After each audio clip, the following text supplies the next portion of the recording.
بسم اللہ الرحمن الرحیم۔ میں نے جمہوریت اور اسلامی نظام پر جو ویڈیو کی تھی اس پر کچھ احباب کے اعتراضات اور سوالات موصول ہوئے، کچھ مزید تفصیل طلب بات تھی، تو میں نے سوچا کہ اس کو ویڈیو بنا کے تھوڑی سی مزید اس کی ایکسپلینیشن کر دیتے ہیں۔ جیسا کہ پہلی ویڈیو میں اپنے طور پر بیان کر چکا ہوں کہ جمہوریت عین اسلامی طریقہ ہے حکومت کو منتخب کرنے کا، اور جب کوئی چیز ہم مذہبی کہتے ہیں کہ یہ چیز مذہب کی ہے تو وہ ہمارے دماغ کی اختراع نہیں ہونی چاہیے۔ ہمیں یہ نہیں کہنا چاہیے کہ یہ چیز جو ہے یہ اسلامی ہے انلیس کہ وہ قرآن اور سنت سے ثابت نہ ہو۔ تو قرآن اور سنت دونوں کا میں نے حوالہ دیا تھا کہ امرہم شورا بینہم میں قرآن کہتا ہے کہ جمہوری طریقوں سے اپنے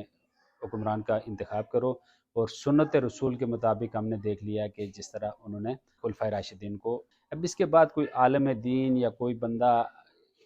دینی احکامات سے کوئی چیز نکال کے کہتا ہے کہ ہمیں اس طرح حکومت کا سیٹ اپ بنانا چاہیے، تو وہ اس کی دینی فکر ہے جس پر بحث ہو سکتی ہے، لیکن قرآن اور سنت ناقابل تردید شواہد ہوتے ہیں جن پر کہ بات نہیں ہو سکتی۔ جب ان کو پیش کر دیا جائے تو وہاں پر سر تسلیم خم ہونا چاہیے کہ قرآن اور سنت آخری توجیہ ہوتی۔ اس میری ویڈیو پر کچھ سوالات تھے یا اعتراضات تھے، جس میں سے کہ ایک یہ تھا کہ جو پاکستان کا آئین ہے وہ غیر اسلامی ہے۔ میرے خیال سے دوست احباب آئین کو، ان چیزوں کو پڑھتے ہیں نہیں، تو پاکستان کا جو آئین ہے وہ شروع ہی یہاں سے ہوتا ہے۔ اس کا پریمبل میں یہ ہے کہ حاکمیت اعلیٰ صرف اللہ تعالیٰ کی، اور پھر وہ آگے یہ بھی فرماتا ہے کہ پاکستان کا کوئی بھی قانون قرآن اور سنت کے منافی نہیں ہو سکتا۔ تو اس سے زیادہ مسلمان کیا چیز ہو سکتی؟ پاکستان کا آئین پاکستان کے مسلمانوں سے زیادہ مسلمان ہے، لیکن اگر ایک بات اس کو رکھ لیتے ہیں کہ یہ مسلمان نہیں بھی ہے، یہ سارا کچھ خراب بنا ہوا ہے، تو ہم اس کو چینج کر سکتے ہیں۔ یہی لوگ، جمہوری لوگ، اگر ہم اچھے لوگوں اس پروسیس کو جاری رہے، اس دفعہ اگر عمران خان کو لوگوں نے ووٹ دیا ہے، وہ اچھے سے ڈیلیور نہ کر سکے، ان کی توقعات پوری نہ ہوئی، تو 22 کروڑ لوگ جب اگلے 4 سال بعد الیکٹ کریں گے تو وہ نیکوکاروں کو لے آئیں گے، وہ جا کے اپنے اس میں ترامیم کر سکتے ہیں۔ یہی جمہوریت کی خوبی ہے کہ وہاں پر ہر 4 سال بعد دوبارہ عوام کے پاس آیا جاتا ہے کہ آپ اپنی رائے دے کر حکومت کی تشکیل دیں، نہ کہ اہل سعود کی طرح تا حیات وہاں پر بیٹھا جاتا ہے، جسے کہ نہ ہٹایا جا سکتا ہے اور نہ کچھ۔ دوسری بات میں نے یہ کی تھی کہ حکومت دنیاوی معاملہ ہے، یہ اسلامی معاملہ نہیں ہے، ورنہ اللہ تعالیٰ جب پیغمبروں کو بھیجتے تو سب کو حکومت دے دیتے، ایسا نہیں ہوا۔ جب آپ دیکھیں کہ مکہ میں رسول اللہ صلی اللہ علیہ وسلم رہے تو انہوں نے حکومت کو اوور تھرو کرنے کے لیے کوئی کوشش نہیں کی، کوئی وہاں پر جہاد کا اعلان نہیں کیا کہ ہم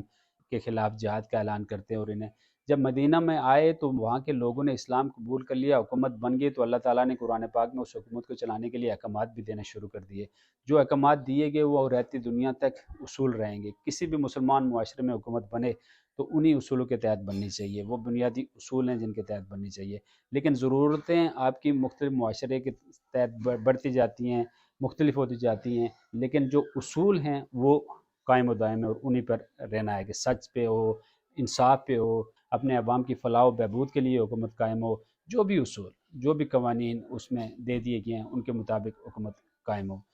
پھر یہ ہے کہ اللہ تعالیٰ قرآن پاک میں فرما چکا کہ لوگوں کا جو نظم اجتماعی ہوگا وہ ان کی مشاورت سے ہوگا۔ اب ہم وہاں پہ فلٹرز نہیں لگا سکتے، ہم نہ نبی ہیں نہ خدا ہیں، ہم لوگوں کے اندرونی معاملات کو نہیں جان سکتے، کون نیکوکار ہے کون نہیں۔ ظاہر کو دیکھ کر ہم یہ نہیں کہہ سکتے کہ یہ شخص، یہ عوام کی رائے ہے کہ ایک مسجد کے امام صاحب کو وہ اٹھا کر عوامی اقتدار میں بٹھانا چاہتے ہیں، یا وہاں پہ ایک ایماندار دکاندار کو اٹھا کے بٹھانا چاہتے ہیں، یا وہ کس شخص کو سمجھتے ہیں کہ یہ اس کو اقتدار میں ہونا چاہیے، اور وہ ہمیشہ کے لیے فیصلہ نہیں ہوتا۔ اگر غلط فیصلہ ہو جائے تو 4 سال بعد دوبارہ فیصلہ ہو جاتا ہے، اور وہاں پہ آزاد جمہوری ملک میں عدالتیں ہوتی ہیں دوسرے، وہ کوئی بادشاہ یا حاکم اعلیٰ جا کے نہیں بیٹھ جاتا کہ وہ جو فیصلہ کرے۔ جہاں پہ جمہوریت نہیں ہوتی، جیسے پاکستان جیسے ملک میں جہاں پہ جمہوریت نام کی ہے اور بندوق والے فیصلہ کرتے ہیں، مسئلہ وہاں پر ہے، وہاں پر وہ عوام کی رائے کو پس پشت ڈال کر جو دل کرے وہ کر رہے ہیں، اور اسی وجہ سے اگلی جو حکومت جب چینج ہو رہی ہوتی ہے، لوگ کسی اور کو ووٹ کرتے ہیں، وہ کسی اور کو جا کے بٹھا دیتے ہیں، تو وہاں پر مسئلہ آ رہا ہے۔ تو اب اگر چینج آف حکومت جو ہے وہ لوگوں کے ووٹ سے ہو تو لوگ یقیناً وہی فیصلے کریں گے جو لوگوں کو چاہیے۔ اب کوئی بیوقوف تو نہیں ہے جسے اقتدار ملا ہے تو وہ چاہے گا کہ وہ 4 سال بعد دوبارہ اقتدار میں نہ رہے، اور اگر ان کو پتہ ہو کہ اقتدار کا راستہ عوام کے تھرو ہے تو وہ سارے وہ کام کریں گے جو عوام کو چاہیے۔ اب ان کو پتہ ہے کہ اقتدار کا راستہ بندوقوں کے تھرو ہے، تو وہ بندوقوں کی خوشنودی کے لیے جو کچھ کر رہے ہیں آپ کے سامنے ہے۔ ایک اور بات وہ یہاں پر یہ ہو رہی تھی کہ اگر جمہوریت کو اصول کے طور پر مان لیا جاتا مکہ میں، تو وہاں پر ابو جہل کی حکومت ہوتی۔ تو میرے بھائی، ابو جہل کی ہی حکومت تھی وہاں پر، ابو جہل اور انہی سرداروں کی حکومت رہی ہے، اور وہاں پہ وہ جب اس طرح کے سردار اور اس طرح کے قابضین بیٹھے ہوں تو وہ جمہوریت کو، عوام کو یہ حق دیتے ہیں کہ آپ فیصلہ کریں کہ آپ کا سردار کون ہوگا، یا آپ فیصلہ کریں کہ آپ کا جو ہے نا رہبر اور آپ کا رہنما کون ہوگا؟ نہیں دیتے نا۔ تو بات اسی حق لینے کی جدوجہد کی ہے کہ وہ حق ملے۔ وہ تو ابو جہل 1400 سال پرانا تھا، آج محمد بن سلمان کی حکومت میں جا کے کہہ دیجئے کہ ہمیں حق دیں کہ ہم چنیں۔ سعودی لوگ کھڑے ہو کے کہہ دیں کہ ہم چننا چاہتے ہیں اپنا رہنما، تو دیکھ لینا لائن میں کھڑے کر کے ان کی گردنیں کاٹ دی جائیں گی۔ ہم جمہوریت کی جو خوبصورتی ہے اس کو سراہ نہیں رہے، ہم صرف یہ دیکھ رہے ہیں کہ یہ مغرب سے آئی ہے، حالانکہ یہ مغرب سے نہیں آئی، یہ اصول تو قرآن نے دیا ہے۔ مغرب میں اگر سچ بولا جائے تو ہم اس کی مخالفت میں آ جائیں گے، مغرب میں اگر جہاز تعمیر ہونا شروع ہو گئے، مغرب میں اگر بم بنے، تو ہم وہ سب کچھ استعمال کر رہے ہیں، ہم اپنی بہبود کے لیے استعمال کر رہے ہیں۔ اگر یہ چیز آپ دیکھیں کہ آپ کے لیے، آپ کے مذہب کے لیے، آپ کے فکر کے لیے صحیح ہے، تو ہمیں اس کی حمایت کرنی چاہیے۔ لیکن جو پاکستان میں ہو رہا ہے، ہمیں اس آزادی کو لینا ہے کہ اگر لوگ حافظ نعیم کو ووٹ دیں تو حافظ نعیم آئے، اگر عمران خان کو ووٹ دیں تو عمران خان آئے، ہارے ہوئے چہروں کو اٹھا کے بٹھانے والوں کا راستہ روکنا ہے، اس کے لیے جدوجہد کی ضرورت ہے۔ باقی آئین پہ ہم نے بات کر لی، ہم نے اس معاملے پہ بات کر لی۔ ایک اور بات کہ یہ کہا جاتا ہے کہ اسلامی نظام، بھائی اسلامی نظام ہے کیا؟ ہمیں ذرا اس کے خد و خال تو بتاؤ۔ جو لوگ اسلامی نظام کی بات کرتے ہو کہ حکومت اس طرح چنیں گے، اس کے لیے یہ ادارے ہوں گے، اس کے لیے یہ طریقہ کار ہوگا، اس میں یہ ہوگا، یہ نہیں ہوگا، صرف ایک لفظ کو لے کے پکڑ کے چلنے والے اسلامی حکومت، جبکہ میں پچھلی اپنی پوری ویڈیو میں بتا چکا ہوں کہ خلفائے راشدین کے بعد بادشاہت قائم ہو گئی تھی، اور آج تک جب تک کہ انگریزوں نے قبضہ کر کے وہ بادشاہتیں ختم نہیں کی، بادشاہتیں ہی تھی۔ آج عام لوگ فیصلہ کر رہے ہیں کہ ان کا حکمران کون ہوگا۔ اس سے بڑی آزادی لوگوں نے دیکھی نہیں ہے، وہ بادشاہتوں کا دور دیکھا نہیں ہے کہ جہاں پہ ان کے الفاظ ہی قانون ہوا کرتے تھے کہ وہ اگر کہہ دیں کہ فلانے کی گردن کاٹ دو تو کاٹ دو، اس کے پاس سنوائی کا کوئی طریقہ کار نہیں ہوتا تھا۔ جو بادشاہ ہیں جنہیں ہم آئیڈیلائز کر رہے ہیں، بادشاہتیں اور اسلامی حکومتیں کہہ رہے ہیں، وہاں پہ ایک بھائی اپنے دوسرے بھائیوں کی گردنیں کاٹ کے اس تخت پر آ کے بیٹھتا تھا۔ آپ یہ مغلیہ حکومت کو اپنے کہتے ہیں، بھائیوں نے بھائیوں کے آنکھوں میں سلائیاں، جو سب سے نیک بادشاہ وہاں پہ گزرے ہیں ان کے لیے بھی کہا جاتا ہے کہ انہوں نے اپنے بھائیوں کو اندھا کر کے وہاں پہ بیٹھے تھے۔ تو یہ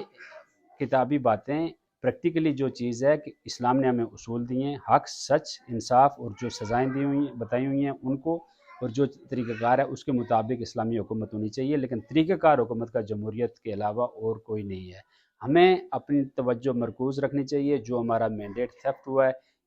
اس کی ریسٹوریشن کے لیے ہمیں اپنی جدوجہد کرنی چاہیے، اور ہمیں یہ بھولنا نہیں ہے۔ ہم یہ بھول نہیں سکتے کہ کوئی شخص ہمارے ووٹ کو چوری کر کے اس بدماشی کے ساتھ آئین قانون کو پس پشت ڈال کر کسی بھی چہرے کو لا کر بٹھا دے اور کہے یہ آج سے تمہارا وزیر اعظم ہے۔ یہ اختیار کس نے دیا آپ کو یہ کرنے کے لیے؟ کسی نے نہیں دیا۔ اور آخری بات میں یہ کرتا ہوں کہ جمہوریت صرف آپ کو جا کر ایوان اقتدار میں بٹھانے والوں کا ایک طریقہ کار ہے کہ کیسے آپ لوگوں کو ایوان اقتدار میں بٹھائیں، ان کو اتارنے کا بھی طریقہ کار ہے کہ 4 سال بعد دوبارہ آپ کے پاس آئیں گے۔ اس کے علاوہ جو آپ کا کانسٹیٹیوشن ہوتا ہے وہ صرف آپ کو ایک فریم ورک پرووائڈ کرتا ہے کہ آپ حکومت کیسے بنائیں گے، حکومت کے جو آپ کے آئینی ادارے ہیں وہ کیسے فنکشن کریں گے۔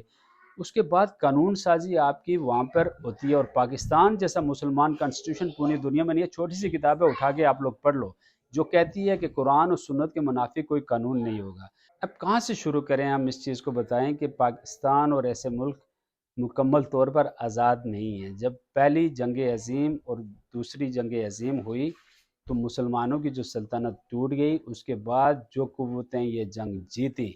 انہوں نے اپنی دنیا میں حکومت قائم کی، اسے یونائٹڈ نیشنز کا نام دیتے ہیں، وہاں پر ان کے پاس ویٹو پاور ہے، پوری دنیا ایک طرف کھڑی ہو جائے، ان ملکوں میں سے ایک ملک ہے کہ نہیں ایسا ہوگا تو ایسا نہیں ہوتا، اس کو کہتے ہیں حکومت۔ انہوں نے عرب ممالک کے لائنیں لگا دی کہ یہاں سے یہ ملک توڑ کے عراق بنا دو، یہ شام بنا دو، یہ بنا دو، ایک ہی سلطنت کو توڑ کے ٹکڑے ٹکڑے کیا اور ان لائنوں کو ملک بنا کے کہہ دیا۔ پاکستان ہندوستان کو توڑا، ایک پاکستان ہو گیا، ایک ہندوستان ہو گیا۔ اسرائیل کو توڑا، ایک فلسطین کو توڑا، آدھا اسرائیل بنا دیا، آدھا انڈو کر سکتے ہو آپ لوگ؟ جب ان کی حکومت ہے پوری دنیا میں تو کچھ چیزیں آپ کو گوارا کرنا پڑتی ہیں، کچھ چیزیں آپ یہ بالکل ہی انڈیپینڈنٹ جب ہو جائیں، جب اس قابل ہو جائیں تو وہ کس طرح ہوں گے؟ تعلیم سے، تربیت سے، نعرے لگانے سے ایسا نہیں ہوتا، نعرے لگانے سے، جذباتی باتیں کرنے سے ایسا نہیں ہوتا۔ اس لیے اپنی فوکس رکھیں کہ آپ ایک جمہوری اور ریپرزنٹیٹیو گورنمنٹ لائیں وہاں پہ، جیسے کہ ہندوستان نے لائی ہے، جیسے کہ ہندوستان میں ان کے نمائندگان وہاں پر جاتے ہیں تو وہ ان کے مفاد کے فیصلے کرتے ہیں۔ اگر آپ اس بنیادی حق کو حاصل کرنے میں کامیاب ہو گئے تو یقین کریں آپ اپنے نمائندگان کو، اپنے کانسٹیٹیوشن کو چینج کرنے کے لیے، اگر آپ کو لگے کہ یہ اسلامی نہیں، آپ پڑھ کے کوئی چیز کہیں کہ یہ اسلام کے مطابق نہیں ہے، آپ کے کلچر کے مطابق نہیں ہے، تو آپ ان کے تھرو کروا سکتے ہیں۔ یہ خدا کا اعلامی کتابیں نہیں ہوتی، قانون، آئین، یہ دستور، یہ ساری چیزیں بدلی جا سکتی ہیں، بدلی جاتی ہیں۔ آپ کے کانسٹیٹیوشن میں آج تک 18 ترامیم ہو چکی ہیں، 19ویں بھی ہو سکتی ہے، 20ویں بھی ہو سکتی ہے، 21ویں بھی ہو سکتی ہے، 100 بھی ہو سکتی ہے۔ آپ کر سکتے ہیں، آپ اگر 2/3 میجورٹی لے کے آپ وہاں پر ایوان اقتدار میں لوگوں کو بیچتے ہیں، بس اپنا حق خود رائے لے لیں، اور حکومتوں کو آپ اسلامی حکم کے طور پر مت دیکھیں۔ اللہ کے رسول جب دنیا میں آتے ہیں تو وہ انذار کے لیے آتے ہیں، آخرت کے لیے بتانے کے لیے۔ آپ اگر انڈیویجول ہیں تو آپ کے لیے جو احکامات نازل ہوتے ہیں، آپ اگر والد ہیں اپنے بچوں کے ساتھ کیسے شفقت کرنی ہے، میاں ہیں تو بیوی کے ساتھ کیا آپ کے تعلقات کیسے ہونے چاہیے، آپ کے والدین کے ساتھ کیسے ہونے چاہیے، جو رشتہ موجود ہے۔ آپ اگر کسی ادارے کے سربراہ ہیں تو آپ کے کیا احکامات ہیں، آپ اگر ملک کے سربراہ ہیں تو آپ کے کیا احکامات ہیں۔ تو مسلمانوں کا جہاں پر اجتماع ہوگا، جہاں پر ان کی ایک اکثریت ہوگی تو 100% حکومت انہی کی ہوگی۔ یہ تو کوئی دو رائے والی چیز ہے نہیں، پوری دنیا میں ایسے ہی ہوتا ہے کہ آج جو جمہوری نظام ہے یہ حق آپ کو آج دیتا ہے۔ کل ایک مہاراجہ جو تھا ہری سنگھ، وہ آ کے آپ کو خرید کے آپ کے اوپر بیٹھ کے حکومت کر سکتا تھا، آج نہیں کر سکتا۔ آج اگر ہندوستان کی کشمیر میں بھی لوکل گورنمنٹ ہے تو وہ کشمیریوں کی ہی ہے۔ تو آج اگر جمہوریت آپ کو یہ اختیار دے رہی ہے نا، اگر نہیں تو پھر جمہوریت کو سمجھیں کہ یہ ہے کیا۔